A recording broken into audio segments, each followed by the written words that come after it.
Welcome to Mr. Giant Reacts a Ting and Ting and Ting.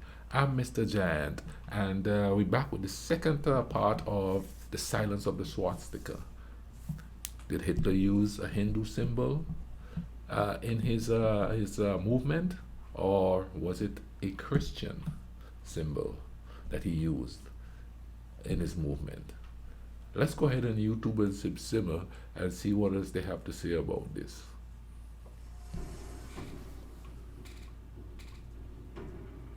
The hooked cross was combined with a simple cross and the insignia of the German Christian movement, which was run in collaboration with Hitler's party.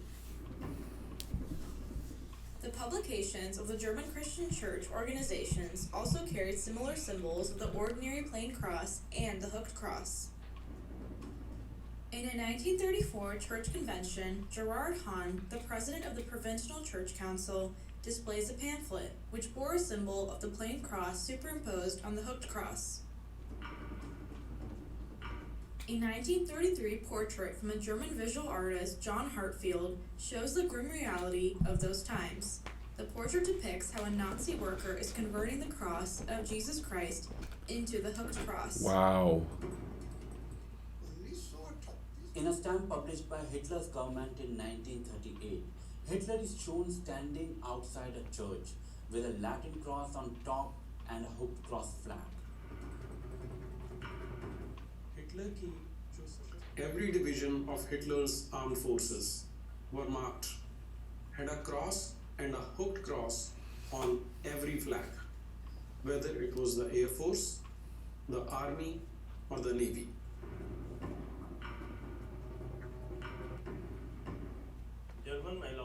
League of Nazi Women, an award for German women, the Honor Cross of German Mothers, an award to honor mothers of German soldiers, or the German Order Medal. Even the Nazi German aircraft all feature the cross and the hook cross together. Hitler's belief in Christianity has often been a moot point over the years. In 2010, Pope Benedict XVI said in a speech that Hitler was an atheist who wanted to obliterate mankind's belief in God. But the belt worn by Nazi soldiers during the war had the inscription, Gott mit uns, i.e., God with us. The nexus of eminent Christian leaders of that period with Hitler and his Nazi party has also been questioned over the years. Most of them have been shown saluting the Nazis. A few protested, only to be silenced subsequently. However, the most shocking has been the silence of the top leaders of Christianity in that era, i.e. Pope Pius XI and the XII. They held back and stayed absolutely tight-lipped during these horrific times. You know, it's quite understandable why the church leaders will hold back and not say anything. You know what I mean? Because who would want their spiritual beliefs to be associated with the atrocities of what Hitler did? You know what I mean? But when you think about it, holding back and not coming out and saying, hey, you know what I mean? This is a Christian symbol. And at the time, the sort of Christianity that was the strongest kind was goodwill on earth, peace to men, love thy neighbor, and all of that stuff, you know. It sort of morphed into like, I'm not saying the fire and brimstone stuff wasn't prevalent back then, but how I was taught Christianity was about love and peace and helping the fellow man, you know, and taking care of the poor and all of that. So to have one of the symbols associated with the Hitler, how would they go about doing works if they go to somebody's country and say, hey, we come in peace, you know what I mean? But yet your symbol is associated with him. And here is the thing, and I'm not saying it was done on purpose. It was easier to say that he used a Hindu mysticism symbol because of the other. So it's, to me, it's more of an inadvertent racism. And that's my opinion. You know what I mean? It's an inverted racism so that, you know, it distanced them from that symbol. Because it's easier, like I said before, it's easier to believe that the other, the different, is less civilized, less spiritual, more barbaric. Should they have spoken up? Maybe they should have and said, hey, you know what I mean? He's using one of our symbols uh, to facilitate his evil deeds, to get ordinary people to believe what he's doing is a righteous thing and to follow him. Let's keep watching this.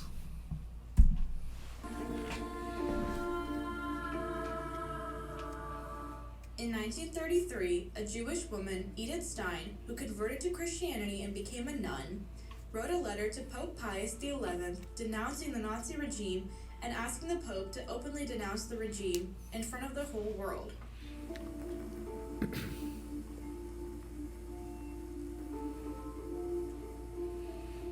Her letter received no response. Today, there is evidence that the Pope read this letter and chose to ignore it.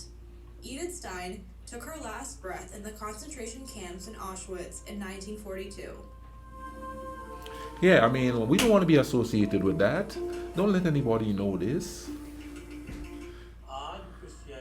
Today, in Christianity, Edith Stein is known as a saint and a martyr.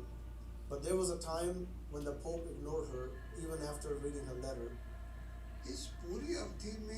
This silence was so deep and so shocking throughout this period that Carlo Falcone wrote a 400-page voluminous book, The Silence of Pius XII. In 1942, Pope Pius XII, in his Christmas speech, criticized the Nazi Party without making any direct references to Hitler. His criticism of Nazis came at a time when the genocide and extermination of Jews had hit its peak. By the way, Pius XII became Pope in 1939, but in 1933, he was the Papal Secretary of State in the Nazi government. It can be debated whether or not Hitler believed in traditional Catholic Christianity. But the fact that there was some form of Christian influence on Hitler and his government was even brought to limelight by the media of his enemy nations at that time. On May 16, 1941, the Daily Mirror in England published a cartoon defining Hitler's regime. An ape was shown as Hitler, who was turning a simple Latin cross into a Hakenkreuz. And the new Christianity, 100% Aryan, was used as a caption for the cartoon's theme. It is clear from here that Hitler's policies, ideologies, and the work done under his regime was called New Christianity, whose poisonous seeds were sown under this sign and which germinated to propagate cannibalism. It can now be understood that this symbol of Hitler had no association whatsoever with the swastika, a Hindu symbol, even from a religious belief perspective. But the big question is, what was the media and society of that time calling this symbol of Hitler's Nazi party? All right, let's hear it.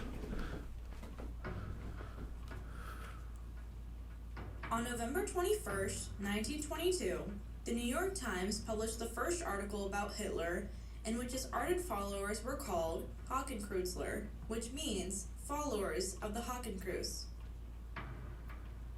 In the same article, the word Hakenkreuz was used in about 4 different places for Hitler's symbol, and it was said that this Hakenkreuz uprising of Hitler's is a hit. Here the word Hakenkreuz, however, is not defined at all, as if people are well aware of this sign. In December 1923, the New York Times published another article referencing Hakenkreuz. However, after Hitler came to power, New York Times published another article on 19th March 1933, choosing the words hooked cross and swastika. And the article also mentioned the swastika made its way to Germany from India, a presupposition for which there has been no proof till date. Wow. The question is, if the swastika and hooked cross are equivalents, then what is the swastika's relation to India? Because the Indian swastika is not a cross at all. A shocking revelation on this is made by the New York Times itself in 1939. Wow. Okay. December 31st, 1939, in the freezing winters, an article was published in the New York Times titled "The Antique Crosses of Christendom." The article mentioned although there are several different types of crosses, there are 5 basic forms of a cross. Hooked cross is one of them, whose origin is lost in the savagery surrounding the swastika. Wow. The New York Times, which described the hooked cross as the swastika in 1933, was calling the hooked cross a victim of the swastika in 1939. That's why we have to look at history, man, so we In understand. 1922, the New York Times was not the only one referring to this symbol as Hakenkreuz. Several organizations during that period tried to describe the swastika as a type of cross or a unique symbol. They won't hear of it though. That word has already been out there. The Basque Museum in Bayonne, France, has been issuing its bulletin for more than 80 years in French. In the 1936 bulletin, the museum called the sign the Basque Cross. Further, it says that the swastika does not exist in the Basque region, although crosses of this type are very common.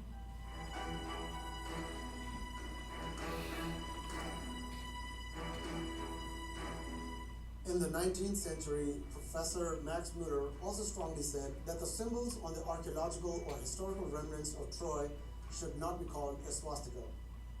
The word Hakenkreuz is present in the 1798 Adlong Dictionary of German Words, and it is described as, quote, a cross decorated with hooks, unquote. But the word swastika is not seen anywhere in it, which Oh, implies the German society knew Hakenkreuz as a cross, not as swastika. wow. So that was manufactured by the West, like I said, This is the the question. other. How did a society in which crosses were an integral part and carried deep symbolism, where various crosses were part of the culture for millennia, often even carved in stone, a society that was hardly exposed to swastika, suddenly start referring to Hakenkreuz by another name? While all this was brewing in Europe, it was too far removed from the common Indian, still colonized by the Britishers, to fathom the deviousness of this game, which would haunt their future generation. The answer is hidden in the translation and spread of Hitler's autobiography. Ah. In Mein Kampf, Hitler describes the colors and symbols of his party's flag, according to which Hakenkreuz symbolizes the goal of his party, which is the struggle for the victory of the Aryan race. And the goal of victory of that ideal creative work, which will always be anti-Semitic and fatal for Jewish people.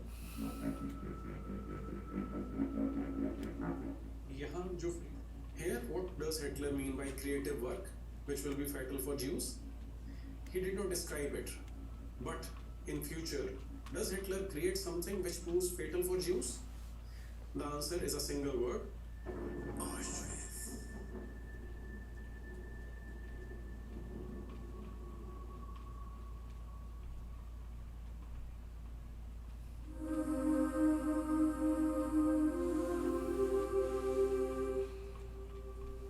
After trampling Poland, Hitler built the Auschwitz concentration camp in 1939. In simple words, it was a factory for the total genocide of Jewish people. By 1944, nearly 1.1 million people were brutally killed there, of which over 900,000 were Jews. And this is in a single camp. By the end of World War II, Hitler killed a total of about 6 million Jews. The whole world was stunned by this diabolical and unprecedented creation of Hitler.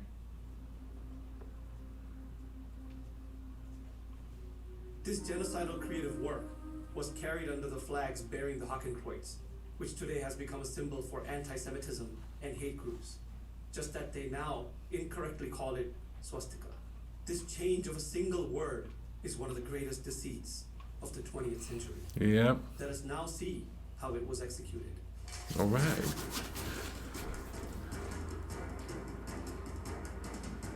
In 1931, Hitler's book Mein Kampf is translated into English by E.T.S. Dugdale, in which Hakenkreuz is translated as hooked cross. Never once does the book mention swastika. This was when Hitler had not yet come into power, but had become popular.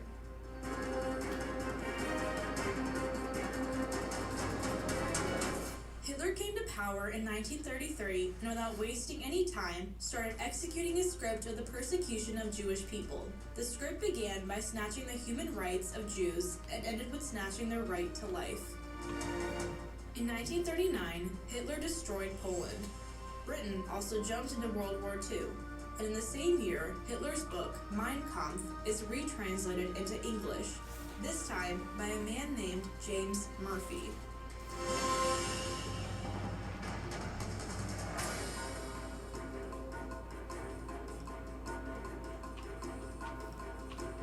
This rapidly became the most popular English translation of Mein Kampf or Maestro. And in here, every mention of Hakenkreuz is translated to swastika, and thus began the process of changing a symbol of peace and well-being to an emblem of extreme evil. Wow. In his book, Hitler says that the Hakenkreuz will be deadly for the Jews.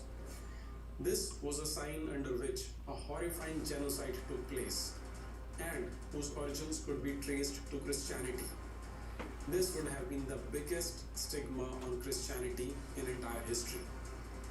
James Murphy, who translated Hitler's book in English, was himself a Christian priest.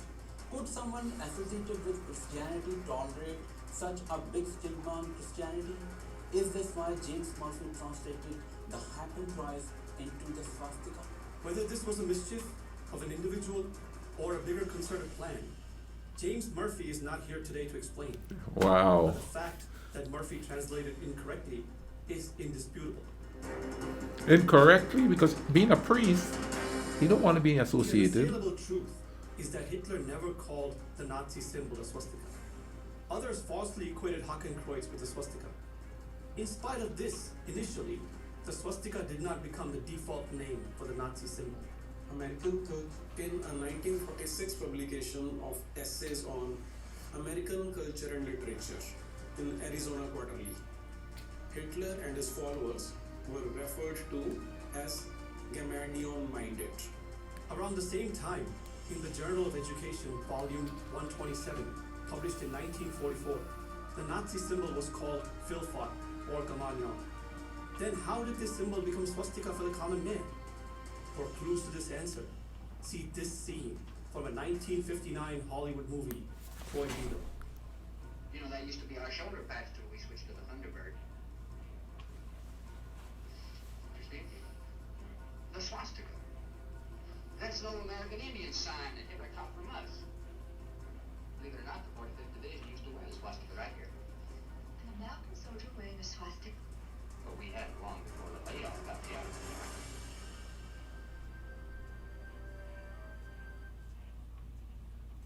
Film, a popular medium that reaches door to door.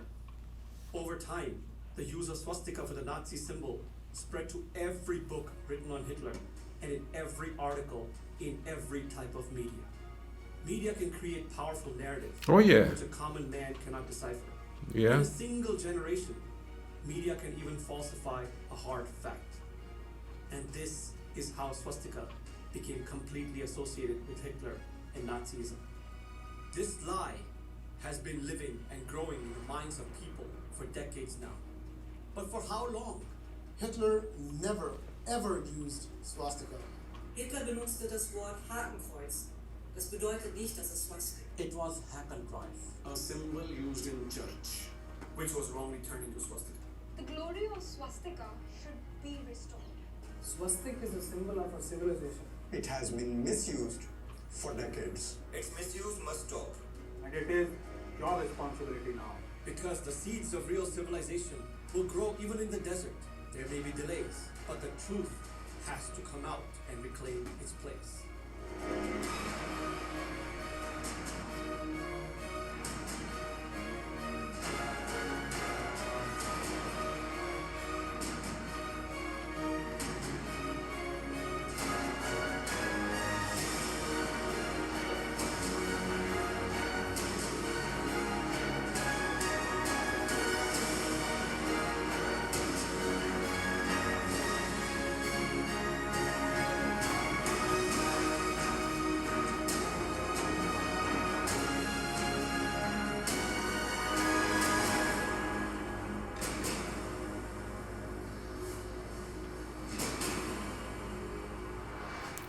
Now, that was thoroughly interesting. Now, think about it, okay?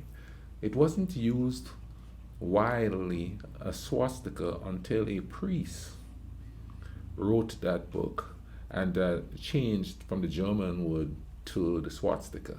Now, whether that was done on purpose or there could have been some political vibes going on between the priests and stuff. No, don't use that word that can be traced back to Christianity, because then people might look at Christianity different. Translating stuff, man, that makes you think about any book that's been translated. Any book that's been translated. If the person is translating the book, taking in consideration their own culture and how the translation might look to their culture or on their culture. So they translate it to make it look favorable or unfavorable. That's quite interesting, man. I'm going to leave a link in the description to this video. Go check it out. And I hope we all learned something today. Another point I want to make too is, if they use that word willingly to change the minds of the people, the common man out here, they know the common man is not going to go research to figure out where this is coming from. And they don't teach it in schools. They're just going by what the media say, what Hollywood say, you know what I'm saying? So, wow, man. Makes you think, man. You gotta go research everything and try to find out as much as you can for yourself to know what it really is. Now, I'm not saying they're right or wrong. I'm not saying anything, but it's food for thought, my people. Food for thought. Listen, man, y'all take care of each other, alright? Cool runnings.